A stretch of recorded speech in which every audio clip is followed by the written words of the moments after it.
Good day, guys. Romano here from Bonsai Romano, and welcome to the first of many live streams that I'll be hosting. Before we get started, I just wanted to personally thank everyone that gave input onto my live stream that I did on Facebook. I really appreciate the feedback. If any of you have further suggestions on how I could improve my channels or any of the content on my social media pages, please feel free to send your comments along. Oh, sorry, do apologize. I have a stuffy nose. I've been breathing heavily the past few days, so I'm struggling to talk and breathe at the same time. So I'll be taking short breaks in between because I kind of have to breathe in through my mouth because my nose is blocked. So I just want to give you guys a quick overview of the key points that I'll be discussing throughout the stream.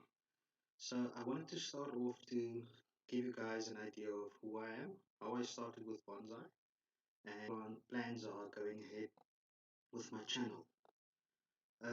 My main thing is that I also want to help people enjoy bonsai. So I will be just telling you guys where bonsai came from and how it originated. Then I'll open the floor to questions and answers, and then I'll wrap up. So let's get straight into it. So you guys see at the bottom, my social channels will be scrolling, so you're more than welcome to join in on social media and chat to me. I have everything open in front of me, so I can actually just reply on any of those messages if needs be. So, as you all know by now, my name is Romano, and I started Bonsai with Romano in February 2017. I wanted to use this channel to share all of my knowledge that I've gained over the years with all my followers by just giving you guys all the routines that I do on a daily basis. But recently, I've just discovered that most of the stuff that I'm posting is just to open up and be more into the style of journaling. So I just wanted to redo that part of my channel, and yeah, then I'll discuss that a bit later on. So I'm currently the Bulam Bonsai guy, and my journey started in bonsai when I was in primary school. I was grade five, if I'm not mistaken. It's about 20 years ago. Back then, the internet wasn't as big as it is today. So back in the day, my mother used to cut out all of these articles that was written in magazines, and she would Google bonsai, and she would give me printed papers of whatever was done. And then I would basically go through all of this and read books at the library. My mother was one of those where you went to the library every Saturday and you had to take out books, and the topics normally ranged from bonsai to magic. It's also one of the hobbies that ended for me. But bonsai is something that took over because once you start that ball and it just goes into something that takes over your life. So I started. I started in early 2003 when I collected first bonsai at a auction. So this was the I got that could be classified as a bonsai, and from there I've been adding to my collection and growing my collection at a rapid rate. Recently, I've actually slowed down and I've been prioritizing, and I've been looking at only maintaining my current trees and not really investing into more bigger or more extravagant trees, because obviously I started a business about 11 months ago, so it's quite hectic. So I need to try balance my life with what I'm currently doing and also getting more content onto my. So I just wanted to give you guys a quick um, introduction of how I'll be running the sites from now on. So um, on Mondays, I will be giving feedback on the streams that was done on this previous Saturdays. And Tuesdays, I'll be posting posts on social media that will literally be photos that I've taken throughout the week on bonsais. Um, Wednesdays, I would do a blog post, and that blog post would be the theme that I'll be discussing on the Saturday. So most of the chats will not be like this one. Will be a bit more interactive. So I'll try and get a few more people involved, try and work on physical trees and show you guys how to cut trees, how all the tools work, and also I'll be demonstrating a few stuff through the blogs. And then on Thursdays, I'll be posting photos on social media again. Fridays would be social media, just a reminder of the blog that will be um, streamed on Saturday. And then Saturdays will be the stream on YouTube. And Sundays I'll use to add all the documentation that I used to formulate the content for the stream. So later on, I'll show you guys where on my site you can actually go. So what I did is I added a resources page on my site. So if you scroll down to the 18th of April, you'll see there it says live stream and feedback. And then tomorrow I'll be adding in a part called presentations. So I'll add the presentation in there as a PDF. So I just wanted to give you an idea of what bonsai is. So the word bonsai is two symbols. So the first symbol, it's actually Japanese symbol, is a bon, and the second symbol is sai. So bonsai, if roughly translated, means tree planting. So if you take just the definition of the word, you can literally see that any plant in a pot can be regarded a bonsai. But that's not true because the theme bonsai is actually described as a tree in a pot that has been cultivated to portray a miniature version of a tree in nature. So what this means is that an actual person need to work on a tree before it can be classified as a bonsai. So saying that any tree in a pot is a bonsai isn't true. So where did it originate? So there's big discussion of where bonsai originated and where it actually came from. But the most accepted story, or how can I say this, most accepted story or the most accepted known is the starting of the 6th century when the Japanese Buddhist students returned from China. So the Chinese practiced this version of bonsai that was actually called penjing. So penjing is miniature landscapes. It's not really bonsai, and also it was not trees that was styled by bonsai artists. It was literally just a tree that was dug up in nature and it was planted into a pot, and they called that penjing. So this art was why the people actually took out these trees is that they believed that these trees embodied spirits.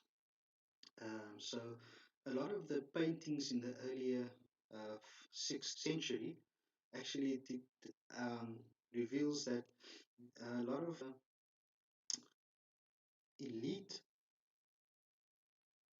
families in bonsai communities actually grew bonsai. So it was like for only for the elite. So the emperors and people with a lot of wealth, those were the people that actually had bonsai. So that's how it started.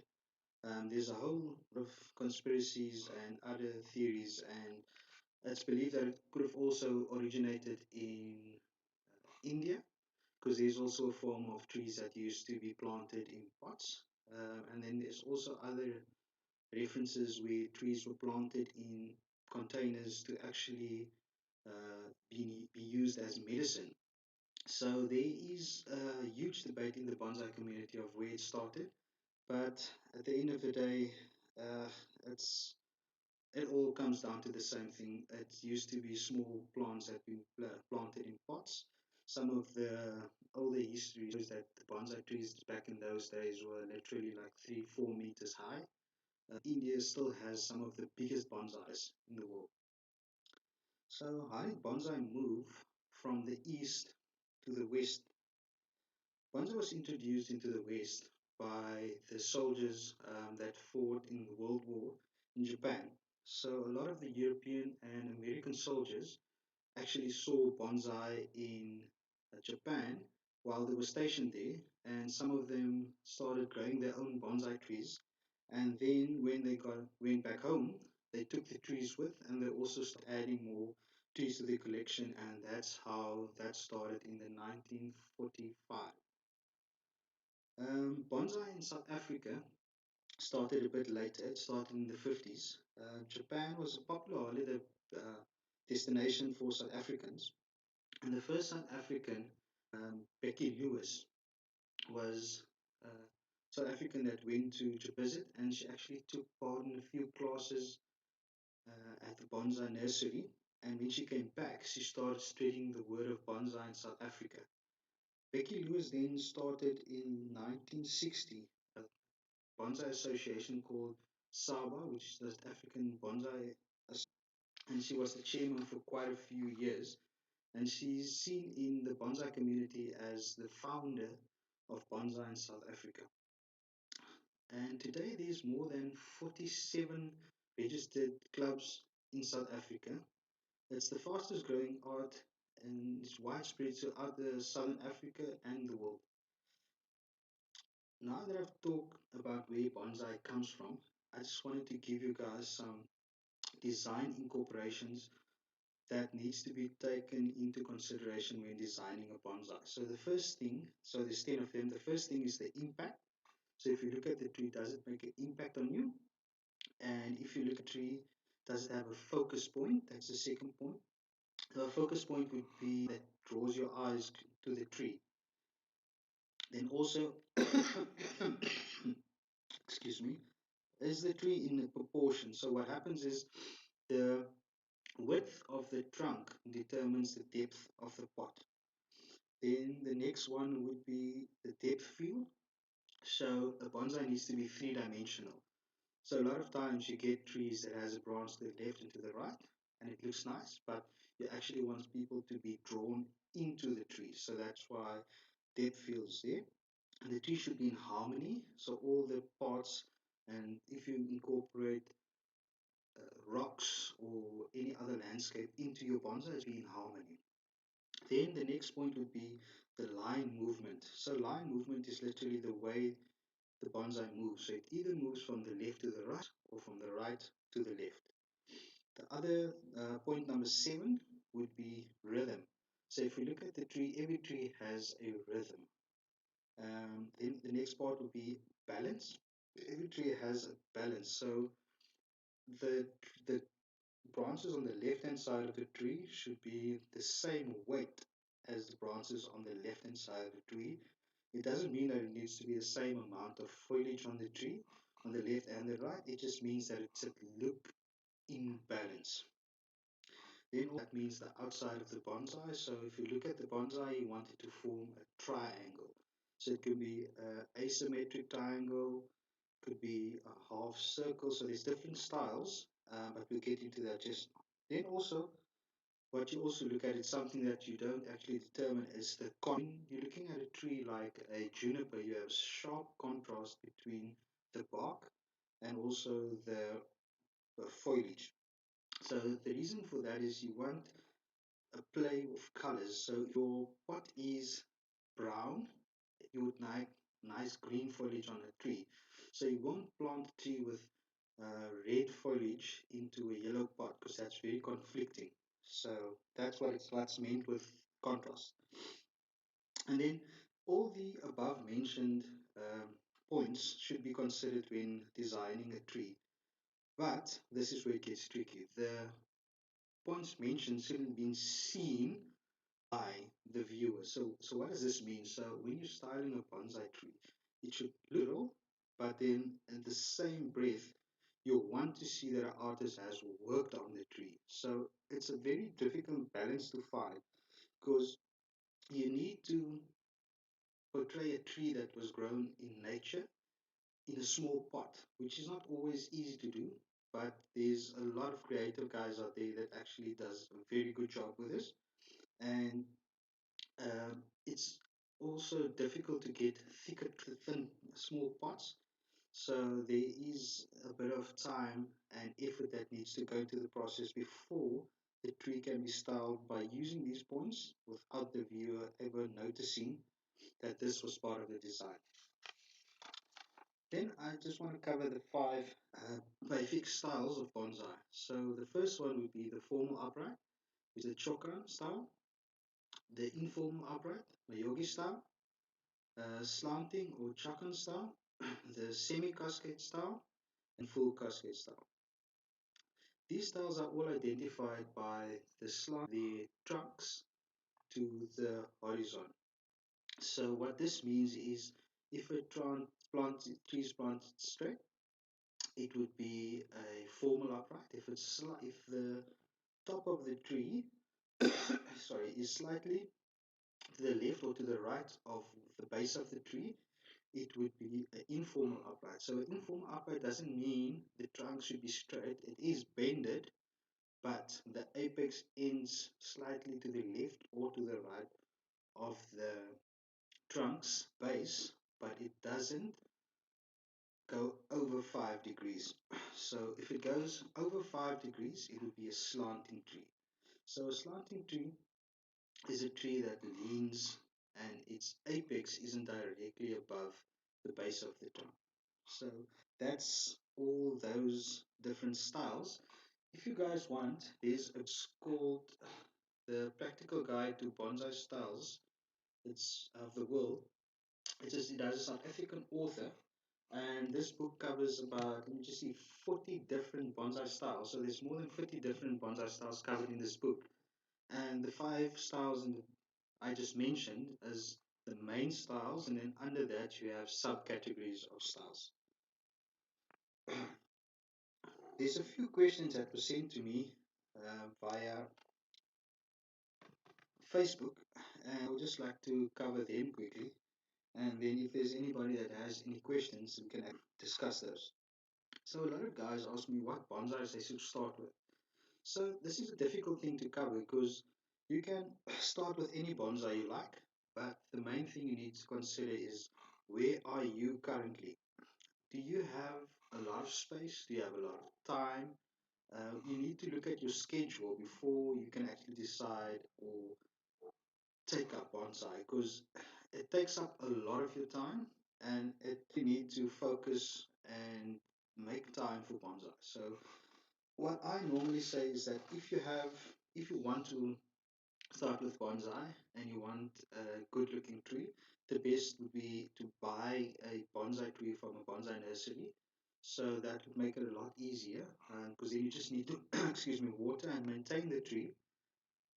So that's the one way. The other way could be to use cuttings to start a tree. You could basically shape bonsai tree from nursery plant. You can buy seedling packs and you can grow bonsai from seeds, but that is going to take quite some time because also if you start bonsai from seeds, there's no guarantee that the seeds are going to germinate and they're actually going to grow into bigger trees. And also the problem that I have with that is that a lot of guys buy these seeds for 3 years and the tree grows up into 20 centimeters and they get frustrated. The reason for that is bonsai trees that you see in books and magazines and trees that you see in Japan were all started in the ground. So they grow the trees there for like 4 or 5 years. They're actually potted into smaller pots. So there is a process that goes into building a bonsai that we can discuss in a later stage. But if you want to start, determine how much time you have. If you want to start with something you just want to water, or if you just literally want to have a bonsai and trim it yourself, form it yourself, because then you can buy the bonsai kits and you can form the tree yourself. Or if you really want to, if it's for a smaller child, I would suggest trying seedlings because that also teaches them a lot to see how seeds germinate and then grow it into a bonsai. But if you older, say in your 20s, it would be difficult to start with seeds because obviously it's going to take off for the tree to get established. So I've never actually seen a tree that was started from a seed and within a decade it looks like a bonsai. It just doesn't happen. It's not practical. So yeah, if you really want to start, try and buy either a fully developed bonsai or try and get your hands on cuttings or nursery stock. So if you have nursery stock, it's very easy to style it into bonsai. There's quite a few blogs that I've done previously that actually shows you the process of turning a nursery plant into a bonsai. Then there was another question. Somebody asked me, what type of tree is the best tree to get started with? Okay, so that's also a very tricky question, but I normally suggest ficus bonsai trees because they're very easy to maintain, they grow easily, they very hard trees. You can't overwater them, you can't underwater them, so they kind of like idiot proof if I want to put it that way. So ficus bonsai is the best ones to start off with. If you want something that's a bit more challenging, you can get a juniper. The only problem that I have with junipers is it's it grows and you can work on it and it's a very hard tree, but it by the time you see that it's dying, it's already dead. So it takes a while for you to see that the tree is dying. So it delays the reaction. So if you cut a twig now, you only 2 weeks down the line see, okay, it's going to die. So replanting junipers, it's a bit tricky. So yeah, you can start with ficus bonsai. I know a lot of guys have bought the bonsai trees at Woolworths. You'll see it's called ficus ginseng. Those trees are nice, but you actually need to repot them after you bought because they are in a soil that is so dense that the roots rot. You keep on watering the tree because you're scared that the tree will die of thirst, but actually the tree dies from overwatering. So there's a fine line when it comes to watering bonsai trees. The next question I got was, can bonsai grow indoors? Yes, it can grow indoors if you create the correct environment. So this literally means that you need growing lights, you need um, fresh air that can move through wherever the bonsai is. So you can't plant this or put it on a shelf next to your bed because it's going to die. It's a tree, it's a plant, it needs sunlight, it needs fresh air, it needs water. So putting it indoors, it's not good for the plant. So the best thing to do is to grow bonsai outside. It can be grown inside. You can take it inside for a week or a few days, but not longer than that. Then you have to take it back outside.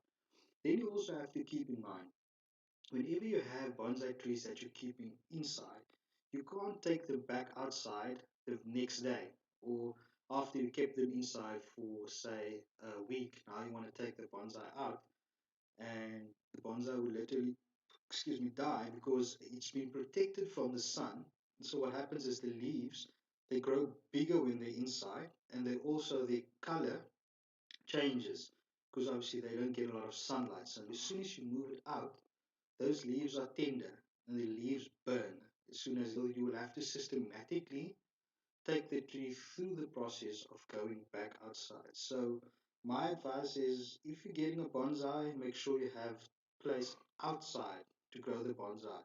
And then also if you have any cats or dogs, please, yeah, try and cordon off your bonsai because have had a lot of clients that actually their bonsais were tipped over, they put it back into the pot or the pot broke. It's all because the cats and dogs jump up because whatever happens is you fertilize your tree and it smells like fish or the tree has bugs or something, some weird smell in the bottom of the pot and the dogs or cats gets drawn to that and they dig in your soil and it just tips over. So that's another thing that you need to keep in mind. So yeah, keep it out of reach for your pets and also your children, if you have more children. Then there was a question that asked how much water is enough for a bonsai tree. So that depends on the environment, the species, and then also where you're placing the tree. So what I mean by that is, say if you have a junipers, they don't do well in very humid conditions. So the best thing to do would be to place them in direct sunlight, but then also you need to make sure that the soil actually maintains enough moisture. So you don't, because if the tree is in a too humid condition, the leaves build up bacteria, and also you get a lot of scale and lice that build up in the tree's foliage, and then the tree just dies off. So watering, you need to look at the soil in the pot as well. So basically, the general rule is that you should make sure that your potting soil is well drained so that you can water your tree on a daily basis, but also that helps you to maintain moisture for a full day. So you need to make sure that the soil that you're using works in the climate that you're in. Because a lot of guys get they search on the internet and they live in, say, the Karoo, and in the Karoo it's very dry and windy, so the soil dries out very fast. Where in the Western Cape, in the winter, our soil stays damp for much longer. So what we tend to do is mix a bit more stone and other bigger particle soil in our soil mixture so that the water can drain freely throughout the winter. So when you water, the other thing to keep in mind is to make sure that you add enough water in the pot so it actually covers the entire pot. Because a lot of times you throw one, say, 1 cup of water on the tree, and say, for instance, the pot is about 20 by 30 centimeters of water on there. Excuse me, the 1 cup of water is not sufficient to cover the entire tree because what happens is the water runs over the root ball and it looks for the fastest way out of the pot. So the water will run out at the bottom of the pot, but not the full uh, root structure has received water. So it's very important for you to determine how dense your soil is and to water appropriately. So if, for instance, you can't repot your bonsai immediately, the best thing to do would be to dunk it into water, leave it there for 10 to 15 minutes till bubbles that come out stop, and then take it out and let it drain freely. Because by doing that, you make sure that all the roots in the pot gets water. Because a lot of times when I take out trees that's been in pot for 2, 3 years, there's if you take out the pot, all the roots on the outside is nice and damp and nice and free growing, and then inside all the roots are dead. That's because none of them received water because it was running over the. So that's an important thing that you need to keep in mind when watering a tree. And also, when you're watering a tree, make sure that the water runs out at the bottom. You stop watering. It's very, very important because a lot of times you think the tree has enough water, but it doesn't actually have enough. So keep that in mind. Then there was another thing somebody asked me. They wanted to find out how to style a tree. So that's very difficult concept. A tree can be styled in a few different ways. You can either style it by a clip and grow method, which is literally allowing the branches to grow and then cut them into the angle that you wanted. Or you can actually wire your trees by applying copper wire to the tree and bending it. These are the ways I would suggest styling trees, but you can also use guide wire, which is literally when you plant the tree into the pot and you pull the branches down, or I've seen people actually use weights to pull down the anchors, and that will bend the branches into the places where it will actually be. So you see that I received a question now. So let me just go to the live chat. So the question is, and it's very informative. What are the budgetary requirements to buy a bonsai? Okay, so that's an interesting one. So when you're looking at buying bonsai, there is no budgetary requirements. It's literally depends on what you buy. Because the thing is, you can buy a bonsai tree for 200 rand. You can buy a bonsai tree for 35,000 rand. So it literally depends on how much you want and what you want to use the bonsai for. Because a lot of people that buy the more expensive trees, they actually buy the trees and they leave them at the nurseries. And then also, what also changes the prices a lot is the pots.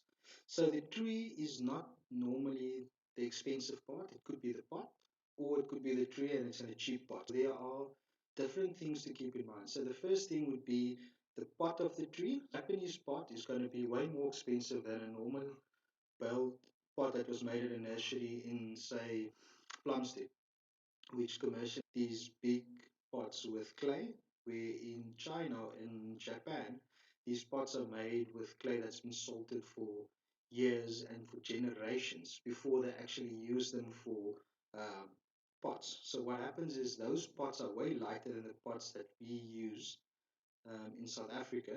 So there's a lot of things to keep in mind when purchasing a bonsai. So also, if you buying a tree like a black pine or a red pine, those trees are trees that made for Japanese temperatures. So if you bring it to South Africa, those trees will most likely die, if not uh, looked after correctly, because there's a lot of things that you have to take in consideration when working with those type of trees. Like you have to have the right soil, you need to use the right techniques when pruning them and looking after them.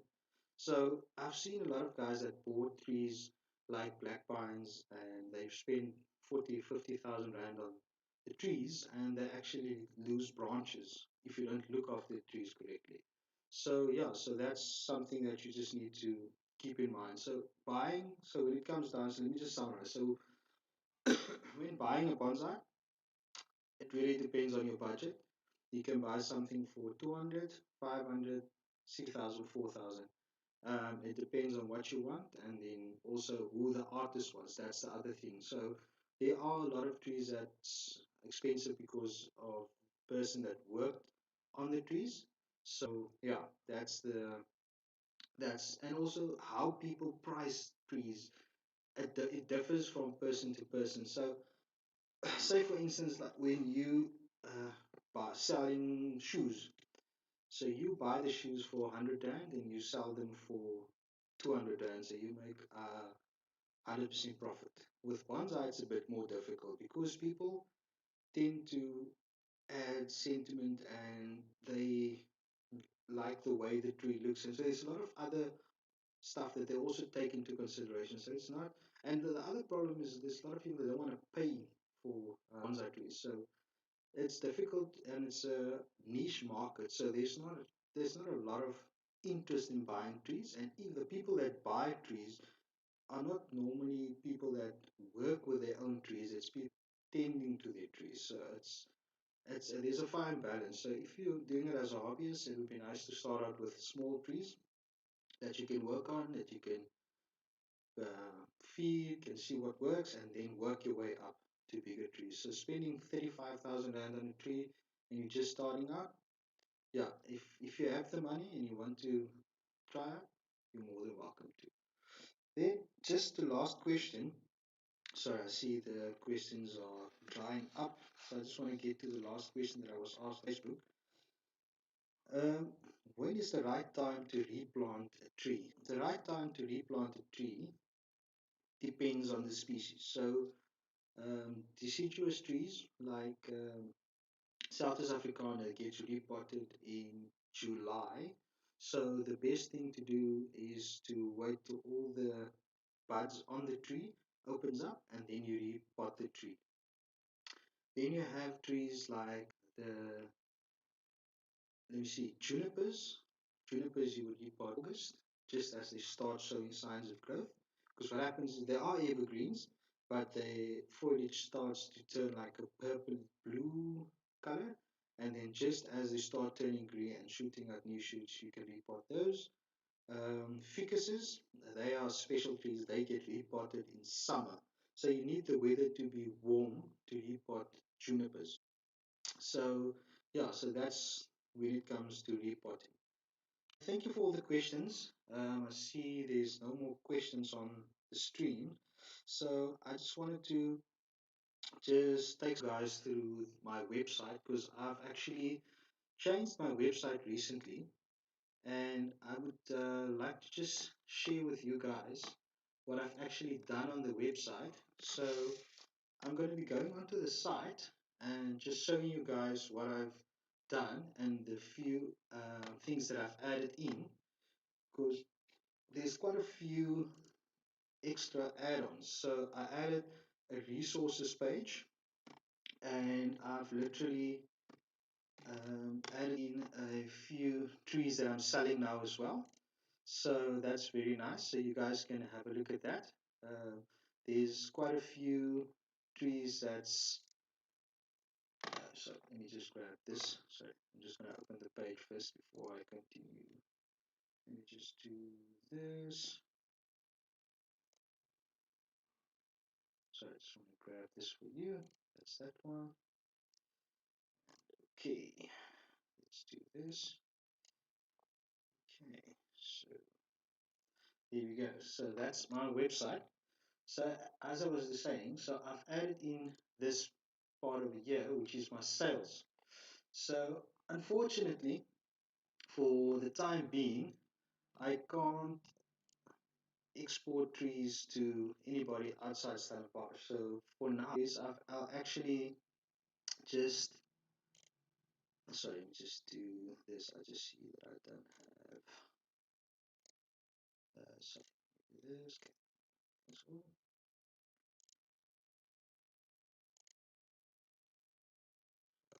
sorry, quickly. Yeah, sorry, I just want to add myself back into the frame because I see I've actually lost myself there. So this,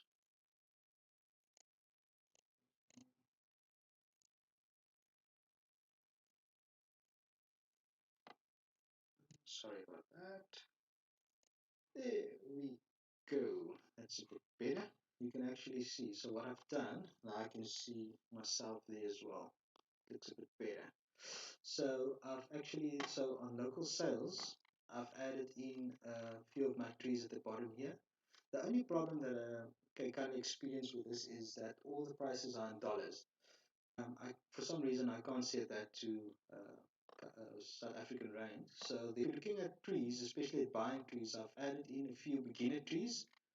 I've added in a speckboom, which is quite a nice tree as well. And I've added in a few junipers, which is nursery stock. So what I'm going to be doing is the trees on the side. So as I work on them, I'm going to update them because these three trees here at the bottom, so this junipers over here, I'm going to be repotting in bonsai pots.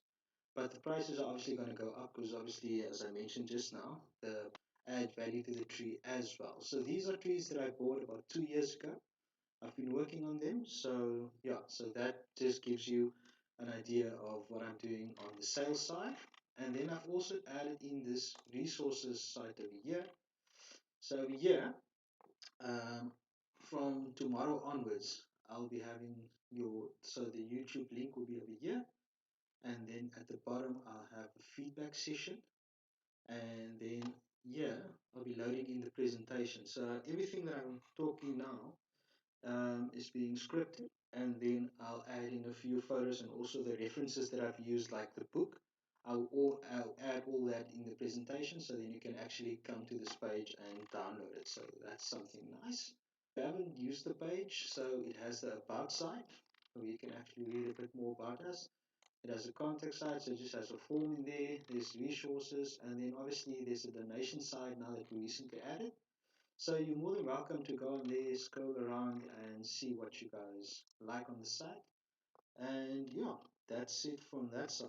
And then I just wanted to let you guys know that I'll be doing feedback after every session that I'm doing. So the session's been going on for 41 minutes now.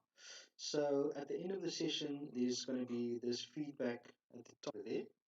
And I'm going to ask you to scan that, and you'll basically be taken to a site where you're going to have to add in a couple of answers, and that will be sent through to me, and then this will help me evaluate and also change the content that I'll be supplying, just to make it a bit more interesting and also a bit more interactive, because I don't want to come on every Saturday discussing stuff that doesn't actually have or add any value to what you guys want. Yeah, so that's it for today. I don't think there's anything else, questions that I left out. The only thing left to me is just to tell you guys to subscribe to my channel, and then also make sure that you click on the note, which is the small bell, to make sure that you get notifications whenever I'm posting new streams. And then also follow me on social media. I'll just put on the scroll at the bottom again. So follow me on social media. I'll be posting videos and photos daily. So that's a bit more interactive. And yeah, that's it. Once again, thank you for joining. I hope to see you again next week. Till then, be safe and adhere to the guidelines set out to the government body for the COVID-19 pandemic. That's it for me. Thanks, guys. See you.